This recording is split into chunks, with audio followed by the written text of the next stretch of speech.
Hey everybody, welcome. My name is Kurt, aka the Vitruvian Gamer, and it's raining outside, but it's hot in here, it's hot in this room, it's hot on this channel, because here we are with not the top 10, but my current top 10 favorite games of all time, of the games that I've played at this moment in time.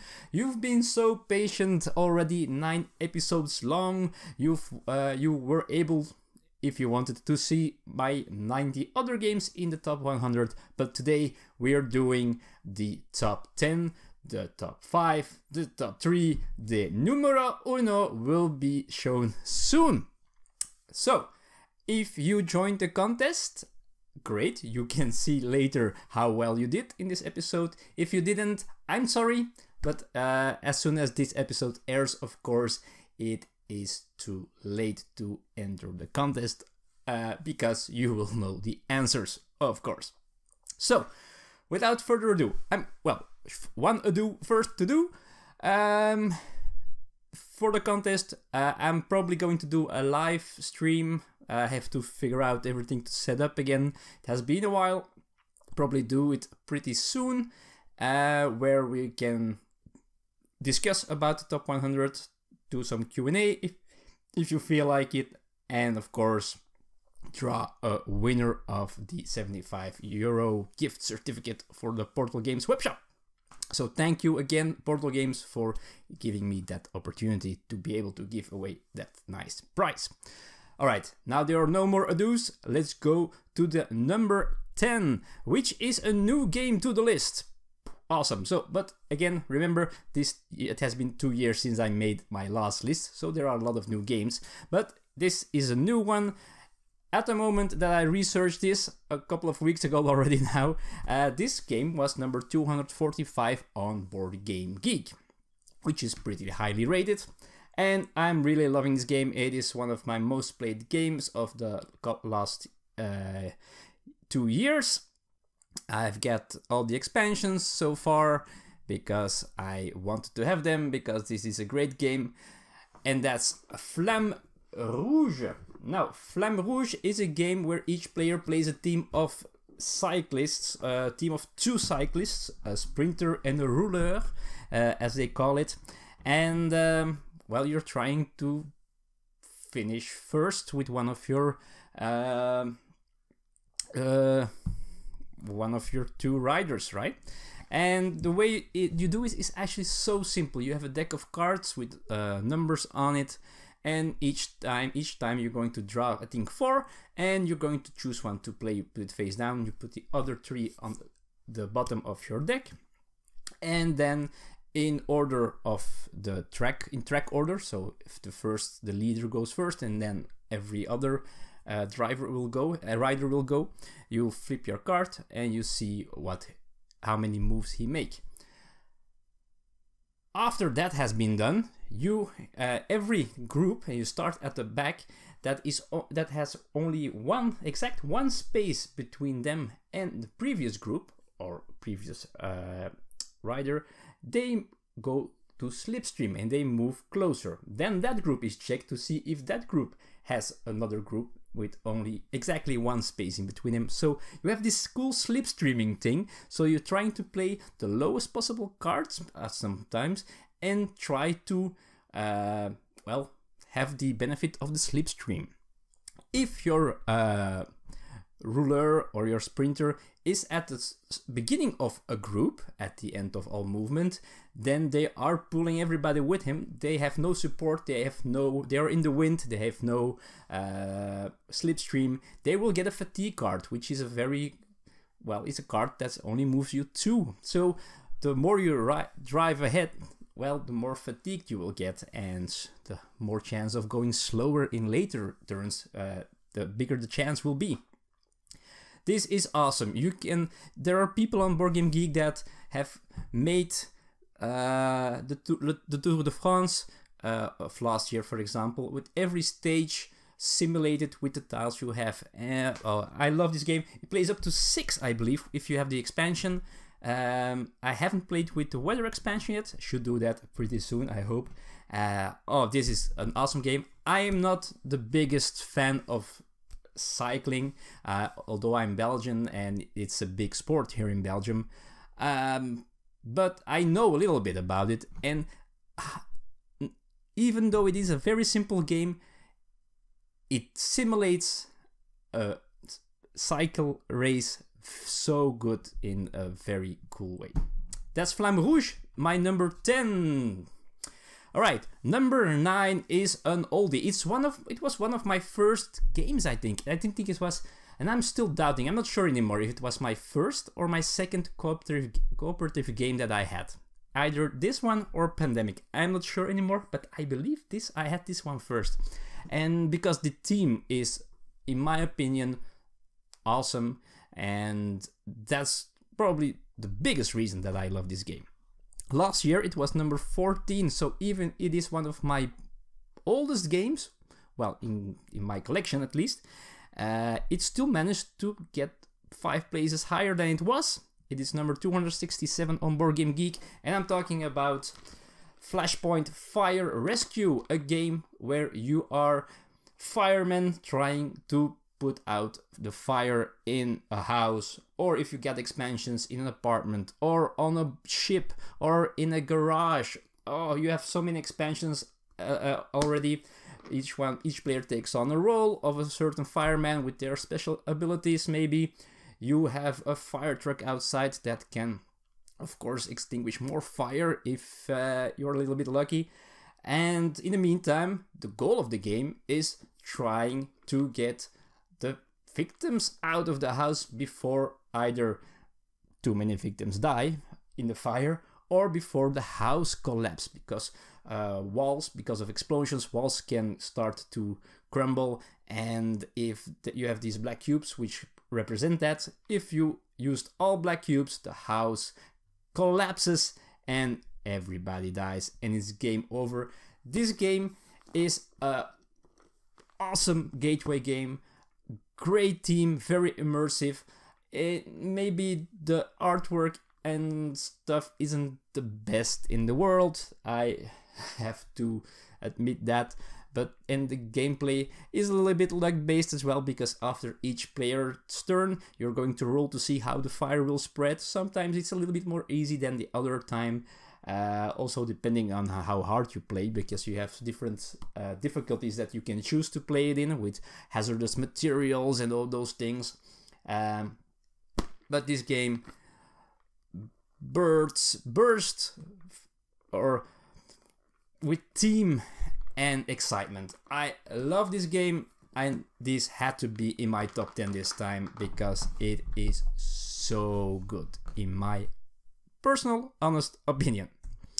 Now we go to number 8, and talking about fire, this one is very hot. Not only was it at the moment that I researched it, number 4 on Board Game Geek, so very hot game. Also, if you would go to the place where this game is going on, so to speak, it would be quite hot often as well. And I'm talking about Terraforming Mars, the game by Jacob Frixelius and Stronghold Games. This is, how do you have to call it? An engine building, tableau building game in which you're going to draft these cards that are buildings or other stuff, things that you scientific things, and you're trying to terraform Mars, and you're doing this together. Although this is not a cooperative game, you're not trying it together, you're doing it together, but you're trying to make the most points out of it, the most money out of it, the way you want to look. So this is a very cool game. There are some expansions already, different boards, different parts of Mars that you can play on, even a Venus expansion, expansion with corporations that you can play. I don't have that one. I think the colonies expansion, I don't have that one. I mean, so far I think I have enough to be able to keep playing for a while for this game. And the cool thing is that each time you play it, it plays different every time, because there are a stack of cards in this game and they're all different. Each time they will come out differently, and players are going to have different ways of playing, and that will also change the flow of the game. Sometimes, so for example, you to end the game, you need I think 12 oceans on Mars. Sometimes they come very quickly, but sometimes they don't. You need 14% of oxygen or more, I'm not sure anymore. Sometimes that goes fast, sometimes not. And every time the end game, the board at the end of the game looks very different. Very cool game, engine building, tableau building, that's something I really like. And Terraforming Mars does it really good. Yeah, very good. It's my number 8. Last year, I thought it was a new game on the list, but it's so older than I thought. Last time it was number 7, so it dropped 1 spot, which means nothing at all. Now we go to number 7, and number 7 is, oh man, probably the first real Euro game that we ever played and loved. I'm not sure if we played other ones before this one. I think we did, but this one was the first we were blown away by, and it still manages to sneak in the top 10. Back into the top 10, because it was number 13 last time. Now, it is, or it was at least, number 11 on Board Game Geek, so it is a very popular game, even for its age. This year, there will be a new edition. I'm not sure, was it 20-year anniversary edition or 15? I'm not sure. But they haven't shown much yet because people are complaining about the artwork and the component quality of this game. I understand that. But we've only seen the box art for the new version. Besides that, we have no clue. Besides that, they will include all expansions and one new one. And I'm talking about Stefan Veld's Castles of Burgundy, or also known as the Burgen van Burgund, which is a game where you are trying to have your area filled up. You have this player board and you have places for certain types of tiles, building tiles, ship tiles, animals and all those things. And you are trying to, from a central tableau, you're trying to get the right tiles into your area. And you do that by, at the start of a round, rolling 2 dice. And those 2 dice will determine which actions you can take, where you can place these tiles, which tiles you can get. There is mitigation in it. You can also have these worker tiles that lets you change the number of a die. So the randomness is very much mitigated. This is not a random game. It is a very, in my opinion, very good 2-player game, but it absolutely works with more players as well. And it still I still keep loving this game, even after all these years. It's back in my top 10 because this one is what I need to call this a classic. This is a classic. If the price of the new version is not too crazy, this might be a game that I buy a new copy of. This one is perfectly fine, but if they bring out a new one, with all the expansions, I might cave in and buy that one as well, because I love this game so much. Now we go to number 6, and it's still a little bit surprising that it beat Castles of Burgundy, but somehow this game also works so well for me. Last year it was number 8. For last time it was number 8, and then it only had 1 version. Now there's a new version, and honestly it got those 2 extra places, so from 8 to 6, because of the new one. So I'm talking about, let's see, I'll show it right, Clank, but more even Clank in space. Now, Clank and Clank in space, very similar games. The main idea is the same. You enter a dungeon or an alien ship, you want to get the treasure and escape.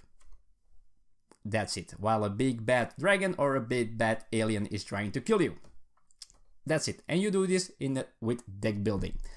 Now, what is the biggest difference? First of all, I probably still like this team more, the dungeon fantasy team, than the space team. But this game adds lots of tension that I believe the normal Clank doesn't bring. Why? Because in the normal one, in the Clank, you enter the dungeon, you can run for the first treasure and get very easily back to safety if you want, which is a hopeless tactic to do because you probably never win, because the chance of going deeper, getting a bigger artifact and get a lot of money, which is also worth points, a lot of gold, and still surviving even if you die but you got back above ground, you're probably still beating the people who managed to escape quickly with a lower value artifact and a lower and less gold. Clank in Space though, well, in Clank in Space you have to do certain things first before you are allowed to enter the part of the ship where the artifacts are.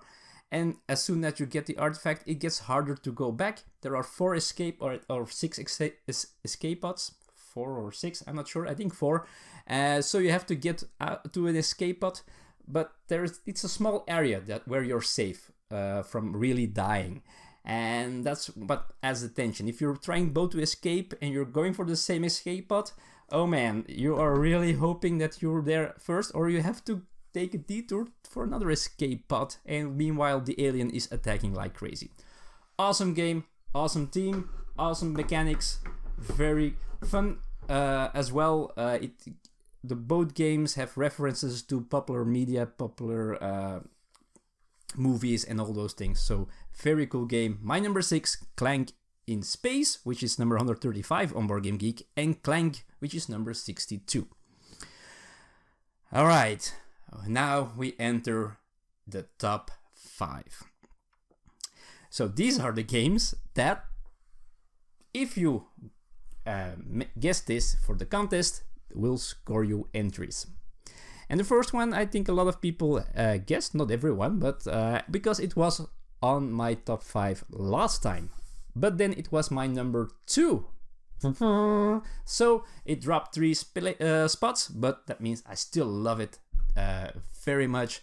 There is a new expansion being just announced. Again, almost no information about it, so I'm not sure what it will bring. I know it will be an expensive one, so I'm not sure if I need it. But anyway, even without the expansion, although I have the first expansion in here, but we only use the new starter player tiles. We haven't played with the objective tiles yet even. My number 5 is A Role for the Galaxy by Tom Lehman and Wei Ha Wang. I try to pronounce it the best as I can. In this game you are, well, you are building, how do you have to call this one? So first you have these dice with these different results, and these results are actions you can take. You roll all the dice that you are allowed to roll behind your screen, and you're going to place them on the actions, and you're going to choose one action that will be triggered for sure. If everybody is done, you're going to reveal the dice and going to check which actions all the players have chosen. So sometimes there might only be 1 or 2 actions that have been chosen, and the other ones, they are ignored. Those dice go back into your cup, and those actions don't happen. You can get these tiles that you need to build, because you need to build technologies and settle worlds. I'm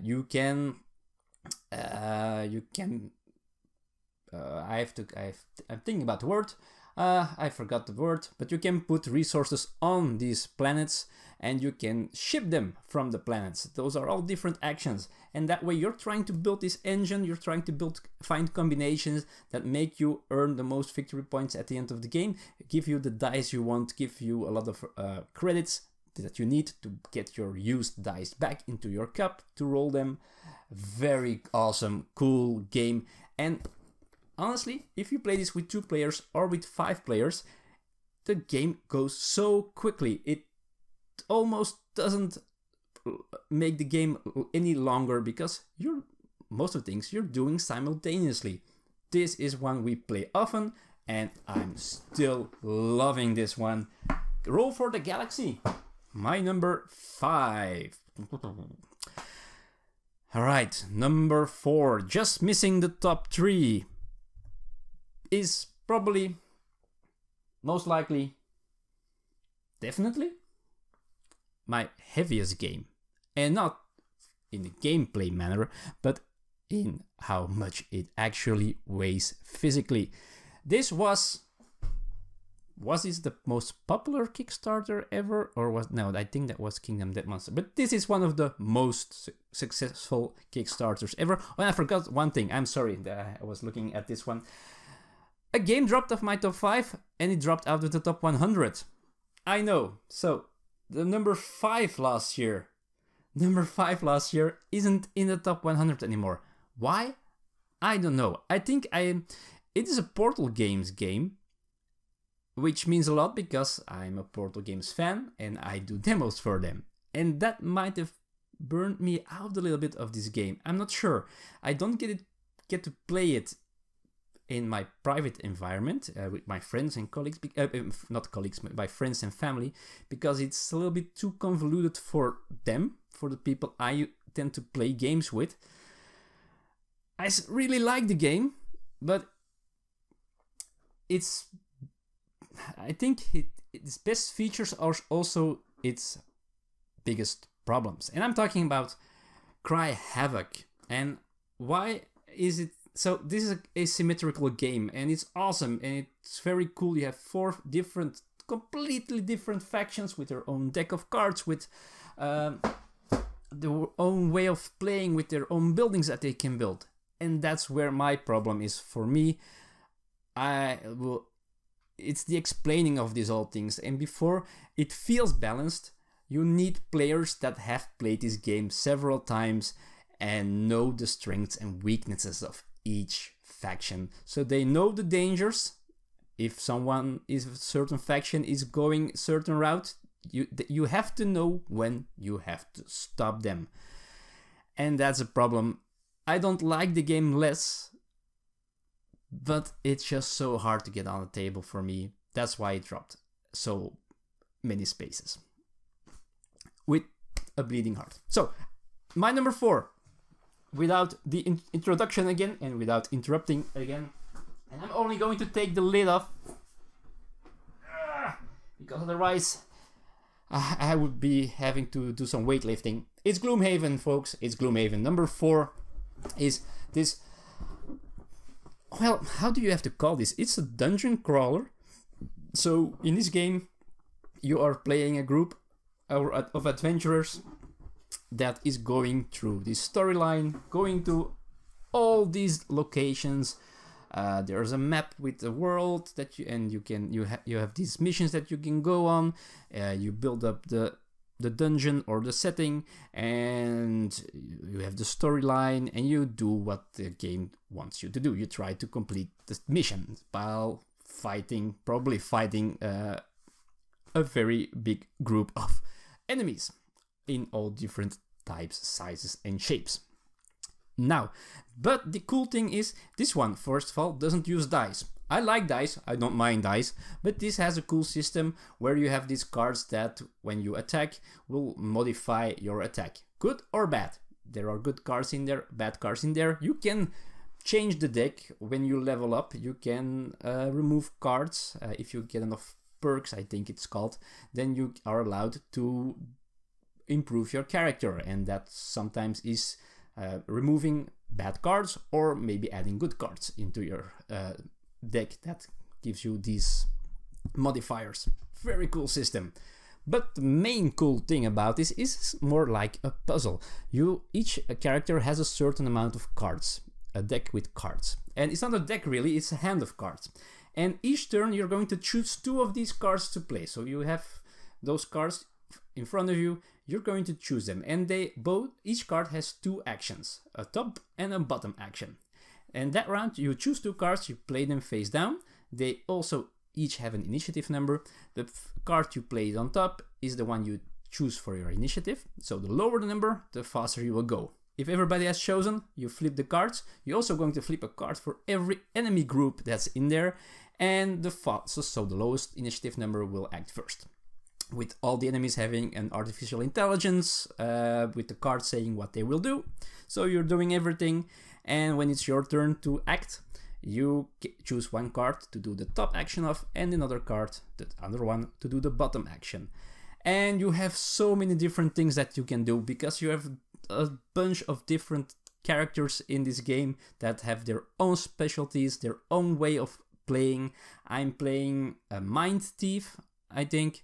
Elise, I'm not sure what Elise is playing anymore. But we have very different decks. I have less cards. And the cool thing is, these cards that you play these two, they go to the discard pile. And when your hand runs out of cards, you need to rest. You can do it earlier, but each time you rest, if you take a short rest, you have to remove one card at random from your deck and it's gone. If you take a long rest, you choose which card is gone, but still your hand size is getting smaller. And if you ever have no cards left to choose from, or no 2 cards anymore to choose from, you're exhausted and you're out of the of this scenario. So there's this time limit, this rush to get through the end of your mission. A very cool thing. Some actions also have a powerful option, but you have to remove the card in order to do the powerful option, which makes that deck your cards go away faster. Very smart system, very cool. You can visit the city of Gloomhaven, where you can buy stuff. You can find blueprints in dungeons that you can get more other items, new items, special items. You can gain a reputation, all these kind of things. So cool. Very, very great game. My number 4, Gloomhaven. I think I'm raving about these games a long time. It will be my longest video in this top 100. Can you blame me? I don't think so, because it's my top 10. Alright, let's go. Let's do this. Let's go to, let's make some room, because I need to get to some games that are stacked a little bit over there. Let's get to the top 3, folks. Now, number 3 is a collection of a game type. As I mentioned, I added some games together as one entry. This is one of them, and it's probably the one with the most different games in it. And well, it's new, because this started out 2 years ago, maybe just after I did my previous list. These games started to flush the market, and they're all so good, so fun. I've played a bunch of them already. The highest rated one that I found on BoardGameGeek was 171. Oh, by the way, Gloomhaven is number 1 on BoardGameGeek, but you probably knew that, right? And I'm talking about escape room games, like there are Pocket Escape or Exit, or even Escape the Awakening, which is a different type of escape room. It adds more story to it, but it is an escape room game. You have Escape Room the game, which has this cool machine thingy where you have to put in keys to see if you find the right solution of a part of the game. Pretty cool. And you have the series of Unlock games. Now, I'm not sure, you probably have more. I don't know. That's the ones I have. I've played of each of these series, except for Awakening, because that's only one game, so that's out there so far. But I've played different games of every one of these, and I have loved every experience. They can be challenging, they can be frustrating if you don't find a clue, if you miss a stupid thing. That's how real escape rooms work as well. I've done a couple of them as well, and we manage always to screw up stupid small things. But this is so awesome. We can take this to friends who played or never played games, and we know that we will have an hour of fun trying to figure out everything together. Now, do I prefer certain ones over the other? Yes, depending on player count. I like the unlock ones because they are very simple to explain. each of these boxes with 3 games, they have an intro scenario, which only takes 5 minutes or so. It goes up to 10 minutes if you do it really slow, but so that the players know how they have to play it. This is the more casual one. I love it. I don't mind casual. So that's why I love Unlock. Escape Room, the game, has this cool, as I said, this cool thing, this machine-y thing. I don't know if you can see it very well here. It's a machine, this decoder that you have to put keys in. Very cool. It looks cool, of course, with a timer on it, and so it looks cool on the table. The Awakening added a very interesting story to it, and they're making a new one, so there will be more of this Escape Tales things. So I was a little bit doubting about it first, because I played the prototype of this one and I wasn't really excited about it. I decided to still buy it at Essen. We played it, Elisa and I. This one has a downside for me, that this is probably best with 2 players, because if you have a puzzle, there isn't much to look at. If you are 4 players, I think some players will be sitting and waiting to get a chance to look at the stuff, at the cards, and see what the answer might be. So I think best with 2 players. Although in the beginning it's easy, but it gets harder and harder while playing.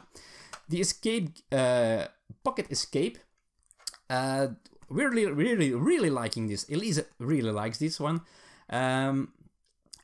Also, I believe best for 2 players. This goes really cool, plays in an hour, and works very good with 2 players. Most of the time you have 2 or 3 things to look at, so you can switch things, you can see what's happening and trying to figure out the puzzle. So that's why I love it for 2 players. Exit, on the other hand, as Unlock, marvelous with 4 players. You can play it with less, but it is challenging. You have to think out of the box sometimes. Also, these ones, they are really only playable once, because you're destroying things, you're cutting things, you're folding stuff, you're writing on things. So really, one-time use and it's gone. But it gives, for me personally, so far, the best immersive escape game feeling.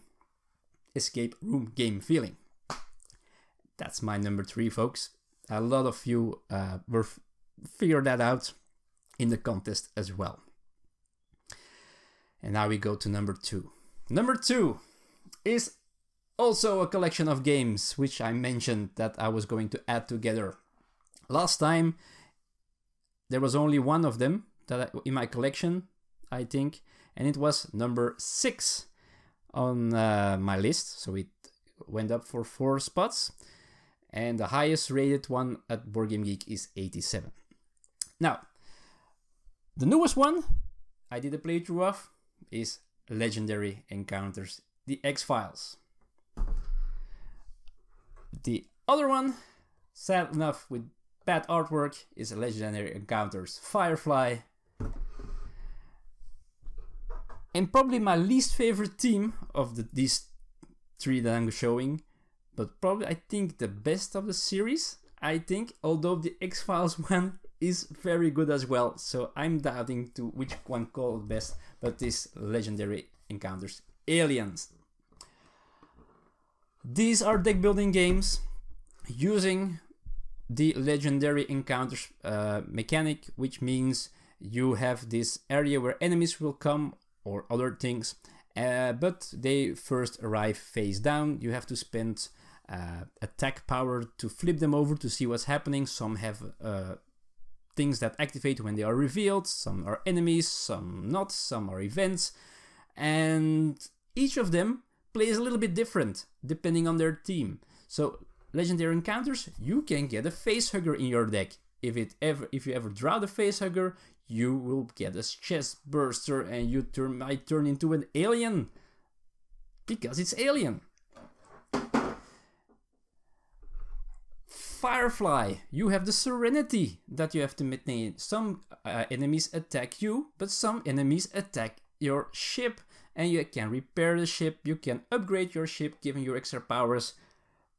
Very cool to add that thing, the X-Files adds these evidence that you want to collect, and the more evidence you get, the more you know about the extra powers, or even remove extra powers from the end game that you have to fight, the big bad alien or whatever at the end of the game. Also, the people, normally the persons or the cars that you can buy, that you can recruit, they are face up and you can buy them. In this one, they come into play face down as well. You have to pay credits to turn them over, and sometimes they might be syndicate enemies that you have to handle with. They take up a space in your bureau and you want them gone because sometimes they do bad stuff. So cool how different they are, but you still use the same system. I love this. These are my favorite deck builders by far. I think, although by far Clank was number 6, so I love deck building, but these do it for in my opinion, the best so far. And I'm looking forward to see more of these games coming out. I think I did a video a long time ago where I talked about my top 10 or top 5 IPs I wish there were made a game of, and a lot of these IPs that I want the game of would work perfectly in a legendary encounter system. So I hope that Upper Deck, who published these games, is also playing with these ideas, because this system works with so many things. I'm so unhappy that they did a Buffy the Vampire Slayer version with the normal legendary system and not the encounter system, because that would have been a blind buy. Legendary encounters, I want them all. Let's forget about number 1. Let's not do it, right? We had a lot of excitement already. No, of course I'm going to show you. It's time for number 1.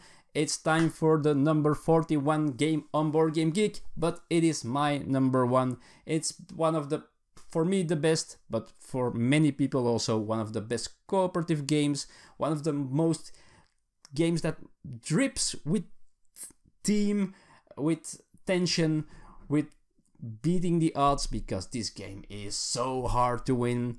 The first scenario, I kinda figured that one out. I win that most of the time by now, but the other ones I still get my you-know-what beaten by it. And of course, I'm talking about the game that is Robinson Crusoe Adventures on the Cursed Island, or its new version, and I have to reach for it, or the new edition, Robinson Crusoe Adventure on the Cursed Island, which has the much improved rulebook. Also, watch the Watch It Played video if you want to learn this game. It has the better components, has some more scenarios in it. But folks, in this game you are most of the time stranded on a deserted island, or how deserted it is, you never know for sure. You play a scenario in this game and you're trying to beat it. Every scenario has its own rules, its own mission, but in the meantime you are doing worker placement in this game, deciding together what actions to take, how much risk to take in these actions. You can go gather resources with the two of you and you're sure that you will find those resources, but you can also go wander off alone. But then you might have an event, you have to roll these dice of damnation, you might get wounded, might get events that will hunt you back, because these events might go into the event deck again and might come back with an even more powerful destroying event that will happen. And in the meantime, you're trying to survive, to have food, shelter, protection from animals. You can go hunting, you can go exploring the island. Sometimes there are cannibals there, sometimes there is a volcano ready to explode. Wow, this game is so good, folks. And I don't play it as much as you might think here at home, but I have demoed it quite a lot. last year, for example, and I played it with those people that I demoed it to a couple of times, and this game still keeps astonishing me. Everyone who tries the demo is also so excited about this just because of the theme and the way it just tells you a story, gives you an adventure, probably beats the hell out of you, but still gives you an awesome, great time. That's why this is my number one, folks. Soon there will be the new expansion, Mystery Tales, which will add madness and dark stories to it, new enemies, new scenarios, a storyline that you can play. And that's not far away anymore. That will be in March. So very soon, folks, more Robinson Crusoe. I cannot be more excited. This is my number one. This is the only game that I own twice, the old and the new, brotherly together. This is my favorite one. Again, I know it hasn't changed. It might change somewhere in the future, but not for now. This year, still my number one, and most of you would have guessed that. Robinson Crusoe.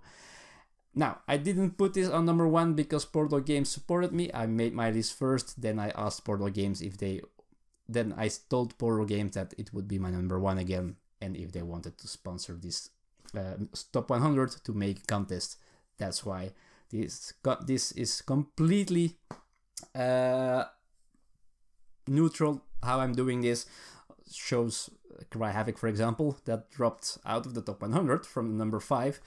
We had more Portal games drop out of the top 100. So I've made this list very honestly with using this program that you choose between 2 games every time. I did that for 5,000 times or so, and it made me this list, and I'm pretty happy with this list. It's quite accurate in my opinion, and Robinson is still on the top of it, that's for sure. And that's it, folks. The long travel to the number one spot has been done. It's over, and I had a blast. I must say, views weren't as much as I hoped for, but in the end it doesn't matter. I had a great time doing this list again. I had a blast talking about these magnificent games. Even my number 100, I believe, is awesome.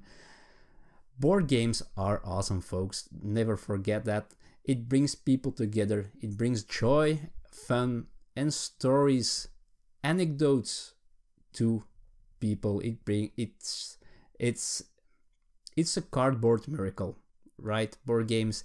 And these top 100s are not important. They're different for each and every one, but I think it's fun to see, to tell about these games, and to see which games I like, which games other people like, and maybe you will find some games in this list that you might never heard or might not have been interested in before, but now you want to try it out. So don't buy it immediately. Try to find a copy, a friend who owns a copy, or a gaming club, and try the game out if my explanation made you interested in it. I have a big collection, but you don't have to buy as many games as I have. And I know there are people who have much more than I do, but there are also people who maybe have 25 games. I started out with a couple of games and it got out of hand. You don't need that many games. Find friends who do have some games. Find a gaming group that you can play these games with and have fun. Just enjoy your time playing these games. That's what I do. That's it. Now, soon I will do my live stream where I will announce a winner. We will draw a winner live, so no cheating possible there. And we can talk more about this top 100. I'm sure there are games that you might have suspected to be in this top 100 that aren't. I had a few of them in your answers for the contest. Games that I haven't mentioned in this top 100. So we can discuss those if you want. We can do a Q&A if you feel like it. Not sure when, but it will be announced on the channel as soon as I have a date and a time. I will make the event on the YouTube channel. And until then, I'm going to say adieu. I'm going to thank you, of course, for being a loyal watcher. I know these lists are looked at later as well, so for those who haven't really followed it closely and might watch it in the future, thank you for watching this top 100, or maybe only the top 10. Some people only want to see the top 10, and I understand that as well. I hope you enjoyed it. I hope you might have had something from it, might had inspiration to try games for yourself, and I hope you enjoyed it. That's the biggest thing. I hope you liked it, and I want to thank you for being here, for your comments, and for your thumbs up. And I hope people who subscribed because of this top 100 that you're sticking around and join this and stay in this beautiful small community that is the Vitruvian Gamer channel and the Vitruvian Live vlog. If you go check that out if you haven't watched those videos yet. So that's it for now, folks. The number one is known. It's Robinson Crusoe again. It might not be a big surprise, but I think there were some big surprises in here. Thanks for watching it all, and I see you all next time with some other stuff. Bye bye.